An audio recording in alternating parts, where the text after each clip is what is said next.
بسم الله الرحمن الرحيم قلب وناكسن تنقر وناكسن قضبض وركد عاد الشباب قلب نمضان إذن سنة وحاكمدا مدحتوية الصومالية وهمبلية ودرت الشقالة الشباب لما دام يود والدقين تنقر دي كسو ريكت المركي الأساسي معمول كشبكة دوربين الشباب وهمبلية ودر الشقالة الشباب لسدو كلنا تعسيو دري هلا ورياش الشباب كشقين إلى الدلي dhegeystayaasha idaacadda ee ku sugan waddanka jarmalka oo hambalyo usoo diray shaqaalaha shabeelle taliyaha ciidanka asluubta soomaaliyeed oo hambalyo u diray shaqaalaha shabeelle uguna baaqay inay dhabar adeeg muujiyaan axmed xasan cadow axmed daaci gudoomiyihii hore degmada wadajir oo hambalyo u diray maamulka iyo howlwadeennada shabakadda warbaahinta shabeelle wasaaradda warfaafinta xukuumadda soomaaliya oo idaacadda shabeelle ku ammaantay doorka warbaahineed ee dalka kaga jirto qaar ka mid ah gudoomiyaasha degmooyinka gobolka banaadir oo wariyaasha shabeelle ku booriyay in howsha ay bulshada u hayaan ay sii adkeeyaan maamulka galmudug oo hambalyo ku aadan munaasabadda 6 May usoo diray shabakadda warbaahinta shabeelle iyo shacabka ku nool magaalada muqdisho oo hambalyo la wadaagay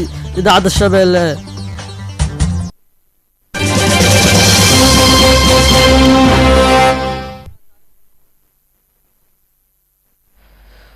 وصبحنا أربعة وقلبنا أربعة تاريخنا يكون بيجنتها لحظة بش شنادي مي سنة كلواتن وركاسو في سنة حالة ديارة محمد داهر المديد aad baad u mahadsantahay xuseen cabdulaahi takar dhegeystayaal waxaad kusoo dhawaataan qodobadii aad maqasheen oo intaasi ka faahfaahsan madaxtooyada Soomaaliya ayaa hambalyo u dirtay shaqaalaha shabeelle maadaama ay u dabaaldegayaan sanad guuradii markii idaacadda la aasaasay warbixin ku aadan umuurtaasi waxaa sii dheereynaya wariyaheena Ismaaciil Maxamed Axmed Ismaaciil Turki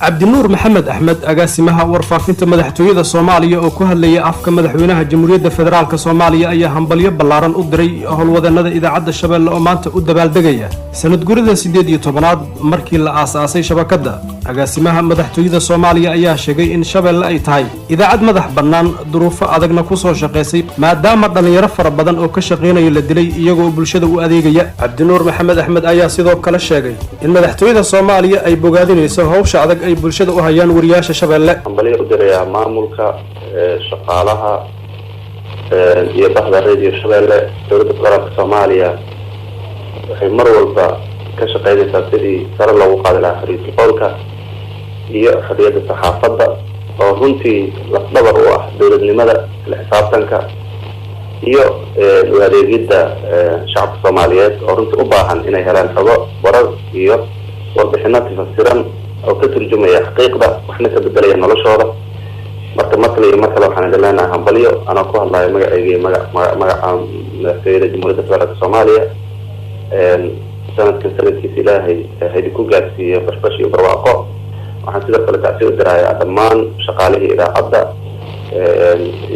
iyo madaxdii soo martay runtii ku naf waayey ama loo dhibaateeyey ka shaqeynta iyo adeegyada bulshadooda oo runtii aan halkan magacyadooda iyo kusoo koobi karin balse waxaan rabaa qoysaskooda inaan u muujino in dadkaasi ay ahaayeen dad runtii ku dhintay gacanka xaqdaran iyo khidmaynta shacabkooda markale waxaan idin leenahay hambalyo radio shabeelle hambalyada madaxtooyada ee ku aadan aasaaska shabeelle ayaa waxay ku soo aadaysaa xilli idaacadda shabeelle ay 18 jirsatay waxaana sidoo kale hambalyo isdaba joog ah u soo diray madax fara badan oo ka tirsan dowladda iyo qaybaha kala duwan ee bulshada ku xiran dhageysiga idaacadda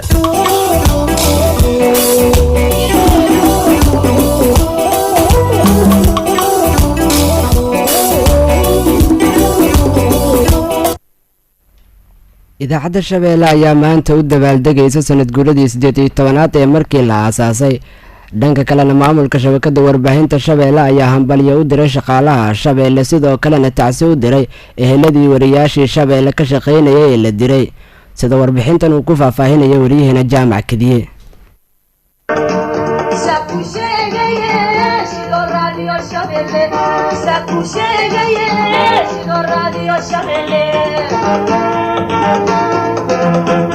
6 May maanta oo kale 2002 ayay ahayd markii si rasmi ah ay hawada u soo gashay shabakada warbaahinta Shabeelle xilli markaasi ay adkeed idaacad in ay ka shaqeyso Soomaaliya maadaama uu dalka hogaamiye kooxeed ay ka jireen. Shabeelle ayaa dhabarka u xiratay baahinta warar, barnaamijyo iyo sheekooyin caan baxay oo dhagaha bulshada in badan ay jeclaysteen. Abuukar Sheekh Maxamuud Abuukar Sky oo ah agaasimaha guud ee shabakada warbaahinta Shabeelle ayaa ka warbixiyay marxaladihii kala duwanaa oo ay soo martay idaacadda Shabeelle, wuxuuna sidoo kale agaasimaha tacsi u diray halyeeyadii ka geeriyootay Shabeelle xilli ay u adeegayeen bulshada halka kuwa kalena xarig loo geysan jiray. dhammaan ummada Soomaaliyeed iyo dhageystayaasha idaacadda Shabeelle iyo shaqaalahaba waxaan ugu hambalyeynaa aasaaskii idaacadda Shabeelle. runtii waxay idaacaddu heerkan ku soo gaartay waxa bees u ah in ra'yiga shacabka ay ku shaqeyso fikradahooda. waxa kale oo idaacaddu loo aasaasay in kan danta yar iyo kan u nugul dhibaatada ay codkooda gaarsiiso ciddii mas'uulka ka ah ama dowladaha ama hay'adaha kale ha ahaadaan. runtii waxaan bogaadinayaa oo mar labaad aan farxadda la wadaagayaa shaqaalihii usoo dhabar adeegay in idaacaddu heerkan ay soo gaarto. runtii inkastoo aysan ilaawsiinaynin dadkii ayagoo u shaqaynayo oo asxaabta nala ahaa ee ku baxay gacanka xaq daran. runtii ehladooda iyo qaraabadooda waxaan leeyahay samar iyo iimaan Allah idinka siiyo. annagana qulubteena ay weli ku jiraan oo ma nihin dad ayaga si sahal ku ilaabi kara. Shabeelle Radio ayaa haatan waxaa laga dhageystaa dunida oo dhan iyadoona xilligan TV-ga Shabeelle uu soo kordhiyay barnaamijyo run ahaantii in badan ay jeclaysteen bulshada ku dhaqan dunida daafaheeda iyo dalka. shabakada warbaahinta Shabeelle ayaa waxaa loo aqoonsaday 2010 warbaahinta madaxa bannaan oo dunida oo dhan laga xigto.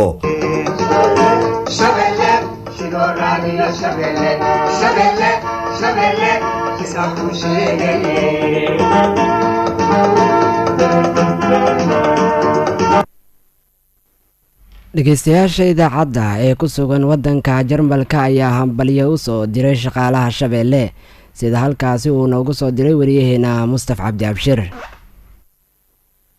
iyada oo maanta loo dabaaldegayo sanad guurada shabakada warbaahinta Shabeelle ayaa dadweynaha Soomaaliyeed ee ku nool dalka Germany gaar ahaan Stuttgart waxa ay ugu hambalyeeyeen shabakada warbaahinta Shabeelle marxaladihii kala duwanaa ay soo martay iyo shaqada culus ay u hayaan shacabka Soomaaliyeed. bismillaahir rahmaanir rahiim. anoo magacayga uu yahay Axmed Cabdi Jaalle ku sugan Germany gaar ahaan Stuttgart magaalada la yiraahdo waxaan u hambalyeenayaa bahda shaqaalaha Shabeelle ayadoo aan leeyahay hambalyo waxaan leeyahay markasta Shabeelle bahda saxaafadda wax badan bay u qabatay bulshada Soomaaliyeed marka waxaan leeyahay hambalyo.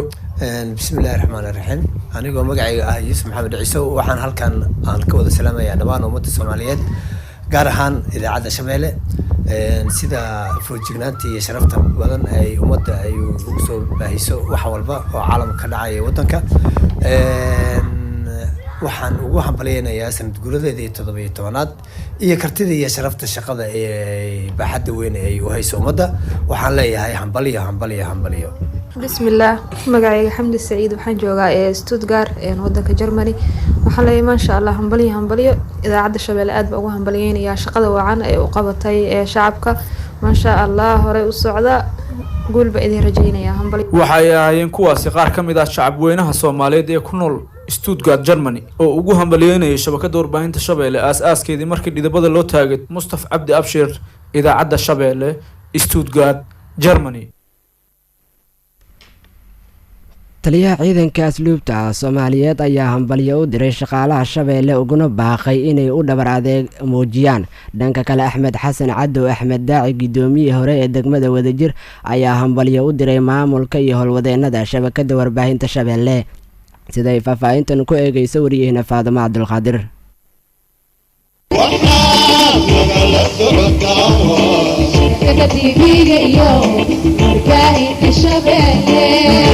Shabeelle oo ah hormuudka warbaahinada ku yaala dalka ayaa maanta u dabaaldegaysa sanad guuradii 18aad ee kasoo wareegatay markii dhidibada loo taagay shabakada warbaahinta Shabeelle. shabeelle waa warbaahin maxalli ah kuna soo shaqeysa marxalada iyo duruufo adag ayaa markasta waxay shabakadu u taagan tahay sidii ay bulshada ugu soo gudbin lahayd dhacdooyinka iyo wararka xaqiiqda ku salaysan. haddaba waxaa hambalyo la xiriirta sanad guurada idaacadda shabeelle diray mas-uuliyiin ka tirsan dowladda federaalk soomaaliya ugu horeeya taliyaha ciidanka asluubta soomaaliyeed sareeyo guuta jenaraal mahad cabdiraxmaan aadan iyo sidoo kale gudoomiyihii hore ee degmada wadajir axmed xasan cadow axmed daaci, iyadoona idaacaddu ay ugu hambaliyeeyeen sanad guuradii kasoo wareegatay 18 oo ah markii lidabada loo taagay, waxayna maamulka iyo shaqaalahaba ugu hambaliyeeyeen guusha ay gaareen. waxay sidoo kale kula dardaarmeen inay sii laba jibaaraan shaqada adag ay u hayaan bulshada soomaaliyeed ee ku kala nool dunida iyo daafaha caalamka intiisa kale. waxaan halkan caawa uga hambaliyeynaynaa raadiyaha iyo tv-ga shabeelle oo 18 jirsaday xilligii la aasaasay iyo waqtiga hadda aan joogno waa 18 sano. ayaan u hambaliyeynaynaa isagoo si fiican adeecadaas ay noola shaqeysa meel kastoo aan joognaba. hambaliyaan leenahay, waana soo dhaweyneynaa, waana la shaqeyneynaa, ayaguna waa nala shaqeynayaan. shabeelle waxaan leenahay guuleyso guuleyso guuleyso. adeecada shabeelle inaan un maaragtay wada shaqeyn adeecadahaas un maaragtay shaqeynayay noola mid ahayd ka sakow bilaha kan dambe iyo intaan hadda muqdisho joogay si gaar ahaan ugu xasuustaa shaqada habeen iyo maalin bale waxa anaga aan qabanayna tabinteeda shaqada ciidanka asluubta si gaar ahaan u xasuusanaya shabeelle shaqaalaheeda iyo maamulkeedana guud ahaan waxaan leeyahay guuleysta halkaa ka sii wada iyo wanaag iyo haddaan ilaahay kuu diidin iyo ka shaqaynta ummadda u shaqaynta ummadda ayaan inku ognaa guuleysta. gudoomiye hore ee degmada wadajir ee gobolkani banaadir axmed xasan cadow axmed daaci ayaa sidoo kale dhankiisa waxa uu shaqaalaha iyo maamulka shabakada warbaahinta shabeelle uga hambaliyeeyay sanad guuradooda, waxaana uu sheegay in shabeelle lagu xasuusto waxyaabo badan islamarkaana ay u riyaaqeen bulshada ku dhaqan magaalada caasimada ee muqdisho. waa mahadsantihiin bulshada soomaaliyeed, waxay iga barteen bulshadu hadal badan oo saameyn leh haddaan hadlayo, laakiin cawada waxaa iskale hadalka telefishinka iyo raadiyaha shabeelle iyo shaqaalahoora agaasimahoora. waxaan u hambaliyayaa sanad guuradoori 18aad. hambalyaan leeyahay, waa raadiyo iyo telefishin bulshada wax badan u shaqeeya kana abbaara. waxaan ku xasuusnaa arrimaha jira ayay si waciyahoo jirta u sheegaan. marka waxaan leeyahay hambalyo, waxaan leeyahay telefishinka iyo raadiyaha iyo shaqaalaha agaasimahoora hambalyo sanad guuradiini 18 waa idin hambalyeynaa. shaqadan adwadiina waa idinku dhiirigelineynaa miyiina iyo meelka dheer. aada iyo aad ayaad u madsantihiin. shabeelle ayaa ku guuleysatay warbaahinta ugu wanaagsan dunida, iyadoona sidoo kale waqtigan marka la fiiriyo Soomaaliya ay tahay marxaladaha lagu shaqeeyo mid adag. haddana shabakada warbaahinta shabeelle waxay lafdhabar u tahay bulshada intooda kale ee ku kala dhaqan dunida iyo daafaha caalamkiisa, iyadoona inta badan looga bartay soo gudbinta wararka iyo barnaamijyada xaqiiqda ku salaysan.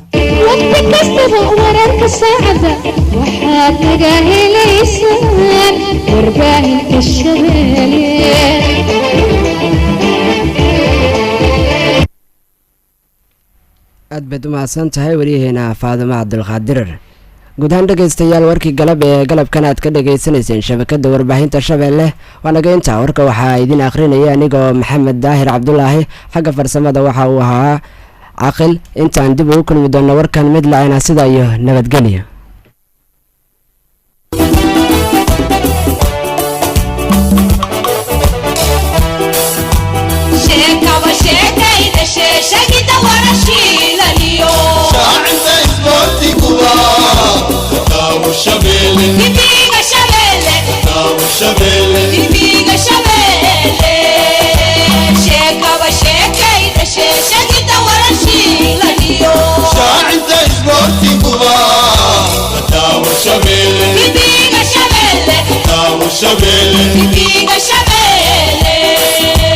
shabakada الشبل شمعي شعب كوي هرتد مشدنا نفتين في فيق الشبل ستة قالوا كحجاب شيطان كان كشكار